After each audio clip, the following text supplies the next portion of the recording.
Jeff is simply the best. He is the best person you'll ever meet, and I'm not just saying that because I'm his daughter. He's someone who, like, everyone who meets him is rooting for. He is the most passionate, dedicated, caring, best friend you could ever have. He gave me his friendship bracelet with his name on it. It's next to the one with mine when we were 10 years old. I remember when we were 12 years old, Jeff agreed to be blood brothers. So we cut our fingers, rubbed them together, and bonded our friendship. Jeff has a trust in himself and his instincts with just about no ego. A kid from Bayside, Queens, going on to become a movie producer and working with all the major stars. And he always treats everyone the same. Regardless of if they're a Christian Bale or if they're just someone he meets on the street. And will go out of his way to help, those trying to break into his industry. And no matter what level of success he's achieved, it stayed exactly the same. He's used to running the show as a producer, and when he landed in our world, he jumped in with both feet.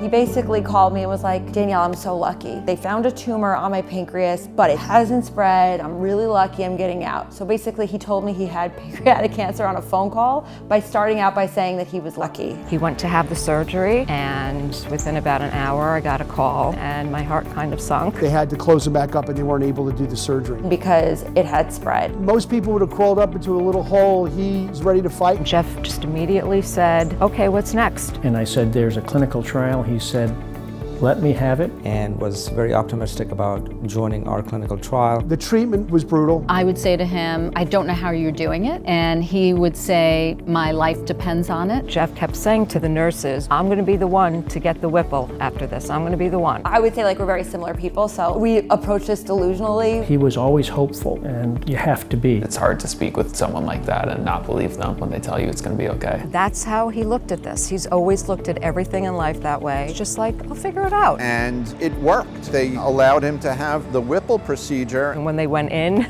they could hardly find the tumor. The surgery was a success. And the rest of the story is history. We're at unheard of outcome, and it's amazing. Right now, it's looking as good as it possibly could look. Of all the movies he's ever done, of all the lives he's helped, this by far is what makes me the most proud of him, is that he did this, and it's amazing that he's going to be working on another movie. It's really just amazing. He's about to start another movie in Africa. It's incredible. What is so unique about Jeff's journey is that there was so much hope, and not just hope, oh please, really scientific hope, real hope. It's a situation I have hoped to arrive at for decades, and for the first time in my history, we've achieved that. And to finally see the outcome that we have seen in Jeff is beyond what I ever imagined. I've been working in pancreatic cancer for a long time now, and I've never been more hopeful. It's a true miracle that we're all here today to honor Jeff Waxman instead of remembering him in our hearts. I mean, he's just everything.